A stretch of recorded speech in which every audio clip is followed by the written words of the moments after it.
गौस पाक की शान देखो। अल्लाह अल्लाह, आज हमारे बच्चे कोई हीरो की तरफ, कोई फिल्म की तरफ, कोई ज़िना की तरफ, कोई गाने की तरफ, कोई हराम काम की तरफ इसलिए बढ़ रहा है कि हमने औलिया अल्लाह से नहीं जोड़ा, हमने उसके दिल के तार मुस्तफा जाने रहमत से नहीं जोड़ा। हमें ये सब बातें अपने बच्चों को सिखानी पड़ेगी। अल्लाह अकबर। दूसरी बात जो अर्ज करनी है वो ये है, अल्लाह अल्लाह, सरकार गौस आजम जो थे उनकी बारगाह में बड़े बड़े औलिया आते थे, बड़े बड़े अक़ताब आते थे, बड़े बड़े अब्दाल आते थे और गौस पाक से सबक सीखते थे। कौन कौन आके सीखता था पता है?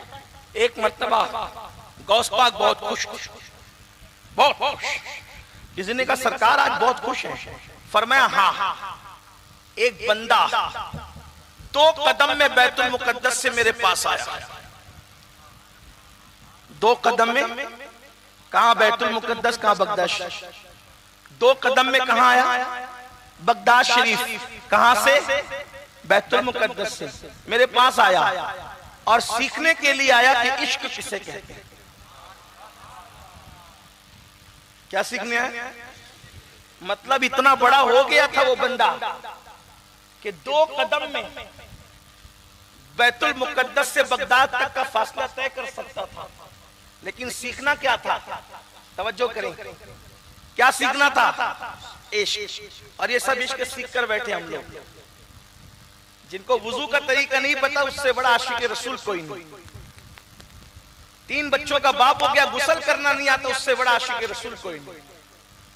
फजर की नमाज में बिस्तर पे पड़ा हुआ है सोते हुए, उससे बड़ा आशिक रसूल कोई नहीं। गौस पाक कह क्या रहे, थोड़ा समझो तो सही। 2 कदम में बैतुल मुकद्दस से बगदाद आया है। सीखना क्या चाहता है? इश्क। मतलब क्या निकल रहा है? अगर मैं सही कह रहा हूं तो उलमा तायीद करेंगे, गलत कह रहा हूं तो मेरी इस्लाह करेंगे। मतलब ये निकल रहा है कि 2 कदम में बैतुल मुकद्दस से बगदाद आना आसान है, लेकिन इश्क की राह में कदम रखना ये मुश्किल है। इतना पावरफुल हो गया, इतना पावरफुल हो गया कि 2 कदम में बैतुल मुकद्दस से बगदाद आ सकता है, लेकिन अभी ये सलाहियत पैदा नहीं हुई कि इश्क की मंजिल कैसे तय की जाती है। और यहां तो हाल ये कि नमाज गई और आशिक रसूल है। नमाज के बगैर कोई आशिक रसूल कैसे हो सकता है? गौस पाक का दामन थाम लिया है। जुमा की 2 रकअत पढ़कर ऐसे भागते हैं जैसे स्कूल की छुट्टी होने पर स्कूल के बच्चे भागते हैं। जिस कौम का हंसने की बात नहीं, ना ये कोई मुशायरा है, ना मैं कोई शायर हूं, ना ये कोई कॉमेडी शो है, ना यहाँ हंसने की कोई बात है। ये एहतिसाब का मकाम है। आपने किसी मुकर्रिर को नहीं बुलाया, आपने किसी दिल जले फकीर को बुलाया है। इसलिए मैं ये कभी कहने नहीं आऊंगा कि हमारे चेहरे देखो और जन्नत में जाओ। ये झूठे तसल्लियां मैं अपनी कौम को कभी देने का आदी नहीं हूं। जिनके चेहरे दिखा दिखा कर झूठे तुम जन्नत के टिकट बांटते हो कौम की खुशी के लिए, क्या उनका जन्नत में जाना भी यकीनी है? किसी को पता है कि वो जन्नत में जाएगा जिसका चेहरा तुम दिखा रहे हो? क्या नूह अलैहिस्सलाम का बेटा जहन्नम में नहीं जाएगा? क्या इब्राहिम अलैहिस्सलाम का सगा चचा आजर जहन्नम में नहीं जाएगा? क्या लूत अलैहिस्सलाम की बीवी जहन्नम में नहीं जाएगी? इतने बड़े बड़े घराने के लोग जहन्नम में जाएंगे, तो क्या हमारे अंदर सुरखाब के पर लगे हैं? पूरा पूरा हफ्ता मस्जिद नहीं जाते और हाथ से जन्नत नहीं जाती, हाथ से जन्नत नहीं जाती। इतनी जन्नत करा कर लाए। रसूलुल्लाह के दौर के बंदे जवान कहा लगा के हंस रहे हैं। हुजूर सवारी से उतर पड़े, पूछते हैं क्या जन्नत की टिकट मिल गई, जन्नत में जाने की बशारत मिल गई? उन्होंने कहा नहीं या रसूल अल्लाह। आका ने फरमाया जो जन्नत में जाने की जिसको बशारत न मिली और वो कहा लगा के हंस रहा है, मुझे हैरत है। जिसको जन्नत में जाने का इज़्न नहीं मिला वो कहा लगा के हंसे, हुजूर उस पर ताज्जुब करते हैं। और जो पूरी पूरी रात नंगी पिक्चर देखकर भी जिसके हाथ से जन्नत न जाए, वो अपने आप को धोखा नहीं दे रहा है? जो अपनी बेटी को बाजू में बिठा करके सीरियल देख रहा है, क्या वो अपने आप को धोखा नहीं दे रहा है? कादरियत इतनी सस्ती नहीं है कि मेरा कपड़ा पकड़कर तुम्हें कादरियत मिल जाए। कादरियत और चिश्तियत इतनी सस्ती नहीं है कि किसी का चेहरा देखकर मिल जाए। ये दिल जले के जुमले अगर खराब लगे तो माफ कर देना उड़ीसा वालों, लेकिन याद रखना, अच्छी तरह से याद रखना, हमने मजहब को जितना हल्का समझा उतना मजहब हल्का नहीं है। जिसके बिस्तर पे कुरान नाज़िल होता है वो उम्मुल मोमिनीन सैयदा आयशा सिद्दीका, जिसको महबूबे रब, जिसको महबूबे रब्बुल आलमीन होने का शरफ हासिल है, वो आयशा सिद्दीका जो रूठ के बैठ जाए तो अल्लाह के रसूल बेचैन हो जाते थे, वो आयशा सिद्दीका जो चुप हो जाए तो जिसको बुलवाने के लिए हुजूर जतन करते थे, वो आयशा सिद्दीका। अल्लाहू अकबर, जिसकी आंख में आंसू आ जाए तो अपने हाथ से रसूलुल्लाह आंसू पोंछते थे, वो आयशा सिद्दीका। उनके बारे में उनके भाई अब्दुर्रहमान इब्न अबू बकर कहते हैं कि मैंने आयशा सिद्दीका को देखा कि जब वो अल्लाह के खौफ से क़यामत की तकलीफों को याद कर करके रोती थी तो दुपट्टा ऐसे भीग जाता था कि हमें निचोड़ना पड़ता था। दुपट्टा धोने के बाद निचोड़ते तो पानी टपकता है, लेकिन आयशा का दुपट्टा धोया नहीं जाता था, बल्कि उनकी आंसुओं से निचोड़ा जाता था तो ऐसा लगता था पानी है। अल्लाह अकबर, लेकिन वो अल्लाह के खौफ से रो रही होती थी। मुझे बताओ तो सही, आखिर हमने दीन किसको समझा, दीन को क्या समझा?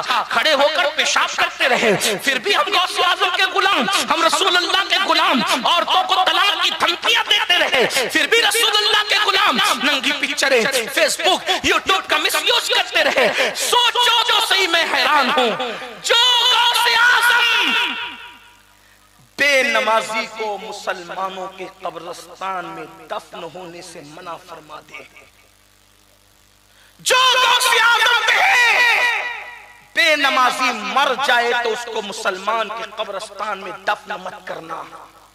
जब गौस पाक बेनमाजी को मुसलमानों के कब्रिस्तान में पसंद नहीं करते, जबकि वो कब्रिस्तान गौस पाक का बनाया हुआ नहीं है, लेकिन कहते हैं उनको दफन मत करो जो नमाज नहीं पढ़ते।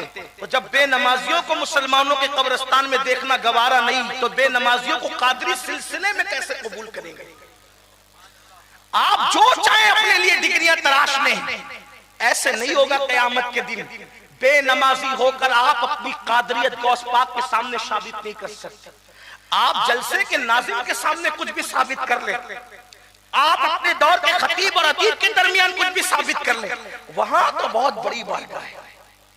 गौस पाक कहते हैं मुझसे इश्क सीखने आया, इश्क बैतुल मुकद्दस से 2 कदम में इश्क सीखने आया। पता चला ये इश्क क्या है। कुछ बात करो इश्क पर, इसलिए कि हमसे बड़ा तो कोई आशिक रसूल ही नहीं, चेहरे पे दाढ़ी नहीं, हमसे बड़ा कोई आशिक रसूल। मेरे जुमले कोई तंज नहीं है आप पर मेरे भाई, मैं तो इतना कहता हूं, मेरा रब जानता है कि इस मजमे में मुझसे बड़े आशिक रसूल आप हैं। मैं आपकी जूतियों के गुबार की भी हैसियत नहीं रखता। मैं कोई आपको डांट डपट करने नहीं आया, सिर्फ आईना दिखाना चाहता हूं कि मेरी भी आखिरत संवर जाए और आपकी भी आखिरत संवर जाए। इश्क किसे कहते हैं? इश्क, आशिक वो होता है जो महबूब के लिए, आशिक वो होता है जो महबूब के लिए सबको छोड़ दे। सब हो सकता है गुफ्तगू किसी तरफ टर्न हो जाए, लेकिन सुन ले, अगर बात कुछ भी उतर जाए जहन में तो मेरा आना कामयाब। वो आशिक हो ही नहीं सकता जो ना छोड़े। इश्क को कुछ ना कुछ छुड़वाता है और छोड़ना पड़ता है इश्क में। चले गौस पाकी को ले लें, अगर सुन सकते हैं तो गौस पाकी को ले लें। गौस पाक जब 4 या 5 साल के नन्हे से शहजादे थे, बचपना था आपका, तो आपके कान में एक आवाज आती थी, अब्दुल कादिर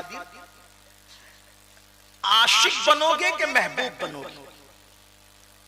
क्या बनोगे तुम? बचपने में आवाज आ रही, क्या आशिक बनोगे, इश्क करोगे कि मोहब्बत किए जाओ? महबूब बनना है या मुहिब बनना है? माशूक बनना है कि आशिक बनना है? और आसान क्या है? माशूक बनना आसान है, यानी महबूब बनना आसान है, आशिक बनना आसान नहीं। ये मंजिल है बड़ी मुश्किल। हाँ, महबूब और आशिक में फर्क क्या होता है बताऊं? थोड़ी मुश्किल हो रही, लेकिन खानका में बैठा हूं तो खानका ही बात कर जाऊंगा। देखो, महबूब मेरे आका की शान है कि वो महबूब भी और आशिक भी है। अब देखो दोनों में फर्क क्या है, तवज्जो करना।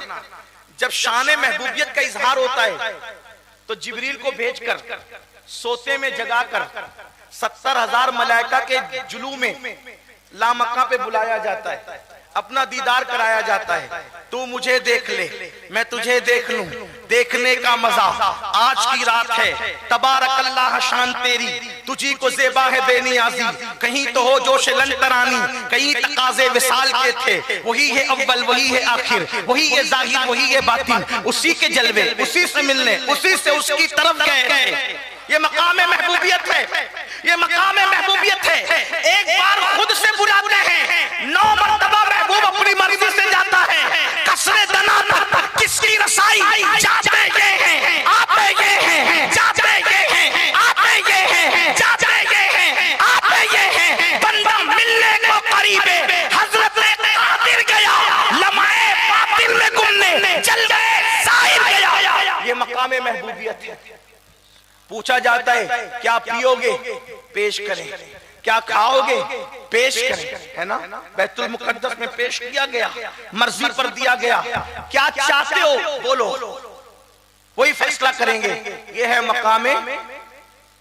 लेकिन जब मकामे इश्क पर आते हैं तो ताइफ की वादी में अकेला खड़ा करते हैं और अकेले खड़े करके फिर लोगों से पत्थर बरसवाते हैं, हत्ता के नालैन खून से भर जाती है और उस वक्त जबान से उफ भी नहीं निकलता। ये मकाम इश्क। मकाम महबूबियत में राहतें, मकाम इश्क में मुशक्कतें। मकाम महबूबियत ये कि कहने वाला सौफई होती का रब्बु का फतरदा, और मकाम इश्क ये कि ओहद में दंडान शहीद करवाए जाते। हुजूर के अंदर दोनों सिफतें जमा थी, लेकिन हमारा दावा तो है कि हम आशिक रसूल हैं। इश्क क्या? शेख अब्दुल कादिर जिलानी हमारे मुर्शिद गौस पाक को 4-5 साल की उम्र में आवाज आती है, अब्दुल कादिर महबूब बनोगे क्या आशिक, महबूब बनोगे क्या आशिक। माँ के पास आते हैं, लिपटते, अम्मी तवज्जो, अम्मी। एक आवाज कान में आती है कि महबूब बनेंगे क्या आशिक, महबूब बनेंगे क्या आशिक। माँ क्या जवाब दूं? माँ ने कहा बेटा मैंने कोई जवाब नहीं देना, तूने भी नहीं देना। ये हमारी गली के कोने पर एक बाबा बैठता है, उस बाबा से कहो, क्योंकि ये सवाल जो है ना कोई आम आदमी नहीं कर रहा है तुमसे, इंसान नहीं कर रहा है तुमसे, ये गैबी ताकत है जो तुमसे पूछ रही, इसलिए तुमको जवाब अपनी मर्जी से नहीं देना बेटा। वो बाबा के पास गए जो नुक्कड़ पे, जिलान के नुक्कड़ पे बैठता था। बाबा से कहा बाबा मेरे कान में आवाज आती है। मेरी अम्मी ने कहा बाबा से पूछ। बाबा ने कहा बेटे शहजादे अब्दुल कादिर, बड़े खानदान का तू फर्द है, मेरी आंखों पर तेरे कदम हो, मेरे सर पे तेरे कदम हो शहजादे, लेकिन सवाल बड़ा डिफिकल्ट है, बड़ा मुश्किल सा है, इसलिए तू कल आना, मैं तेरे सवाल का जवाब बन जाऊंगा। जवाब पर तवज्जो करें, तू कल आना, तेरे सवाल का जवाब दूंगा नहीं, मैं तेरे सवाल का जवाब बन जाऊंगा। नन्ही सी शहजादगी ने सोचा कल जवाब मिल जाएगा। जब दूसरे दिन गए तो जगह खाली, कोई नहीं था वहां। परेशान से हुए, नन्हे से दिलो दिमाग में ख्यालात आए। माँ ने तो कहा था कि वो अल्लाह वाला है, क्या अल्लाह वाला भी कोई झूठा दावा करता है, झूठा वादा करता है? ऐसा तो हो नहीं सकता। चंद लड़के वहां मौजूद थे, कहा शहजादे, अशराफ घराने के शहजादे किसको ढूंढ रहे हो? हाँ यार बाबा बैठता था, हाँ कल रात वो मर गया। फिर उसका कोई मजहब व मसलक किसी को मालूम नहीं पड़ा, उसका मजहब व मसलक किसी को मालूम नहीं पड़ा। इख्तिलाफ हुआ, क्या करें? तो कहा कि शहर के बड़ों ने मशवरा दिया कि पैर में रस्सी बांधो, कचरे की कुंडी पे फेंक दो, ले जाकर के कुंडी फेंक डाले। इसका मतलब गौस पाक की अम्मी इतनी बड़ी वलिया थी कि पूरा गांव जिसको नहीं जानता था, गौस पाक की अम्मी घर में बैठकर जानती थी कि उसका मकाम क्या है। माएं जब ऐसी होती है तो बच्चे भी ऐसे होते हैं। धतूरों के पौधों पर कभी गुलाब नहीं खिलते, अगर माँ सीरियल देखती रहेगी तो बेटा कभी गुलाम गौसे आजम पैदा नहीं हो सकता। माँ बेपर्दा घूमती रहेगी तो कभी बेटा गरीब नवाज का गुलाम पैदा नहीं हो सकता। हाँ हाँ, माँ मर्दों से फोन पे लंबी लंबी नाजायज बातें करती रहेगी तो उसका बेटा कभी बाहया पैदा नहीं हो सकता। माँ चोरों को जन्म देगी, उचक्कों को जन्म देगी, शराबियों को, जुआरियों को जन्म देगी। बेपर्दा रहेगी तो यही होगा, हराम खाती रहेगी तो यही होगा, सीरियल देखती रहेगी तो यही होगा। अगर अपने बच्चों को अच्छा देखना है, पहले खुद को बदलो, अपने आप को धतूरा न बनाओ, अपने आप को गुलाब का पौधा बनाओ। पौधा गुलाब का होगा तो गुलाब खुद ब खुद खिलेगा। अल्लाह अकबर। इसलिए मैं लोगों से कहता हूँ, माँ खैर हो तो बेटा वली होता है, और अगर माँ उम्मुल खैर हो तो बेटा वलियों का सरदार होता है। गौस पाक की अम्मी खैर नहीं, गौस पाक की अम्मी उम्मुल खैर थी। बाप साले हो तो बेटा भी वली होता है, लेकिन बाप अगर साले नहीं बल्कि अबू साले हो तो उस वक्त तो बेटा वलियों का सरदार हुआ करता है। अल्लाह अकबर। बहुत अफसोस की बात है, किन किन चीजों पर बातें की जाए न की जाए। तो बहरहाल सरकार गौसियत माब ने उस नन्ही सी उम्र में कहा कि अच्छा उसको कहां फेंका तुम लोगों ने? तो फिर उन लोगों ने बताया, हमने फेंका वहां कचरे की कुंडी पे। अगर आप चले तो बता सकते हैं, गौस पाक खुद फरमाते हैं, मैं नन्ही सी उम्र में गया तो देखा कि चील, कौवे, कुत्ते, बिल्ली उसका गोश्त नोच नोच के खा रहे थे, नोच नोच के खा रहे थे। मैं रो पड़ा, इतना बड़ा वली जिसको मेरी माँ कह रही है उसको कफन भी नसीब नहीं, उसको कब्र भी नसीब नहीं। फिर मेरे दिल में ख्याल है कि बाबा आपने तो कहा था कल जवाब देने का, तो उसके मुंह से आवाज निकली, वो बोल पड़ा, शहजादे मैंने जवाब देने का नहीं कहा था, मैंने जवाब बन जाने का कहा था। देख मैं तेरा जवाब बन गया, मैंने इश्क किया इसलिए मेरा ये अंजाम हुआ। महबूब ने चाहा कफन न मिले, कुत्ते बोटी नोचे, बिल्ली बोटी नोचे, जानवर परिंदे बोटियां नोचे, देखिए मेरा हाल हुआ। अगर इस मंजिल से गुजरने की हिम्मत है तो आशिक बनना, वरना महबूब बनने में भलाई है। तब मेरे मुर्शिद गौसे आजम ने कहा था, अब तो मैं आशिक ही बनूंगा।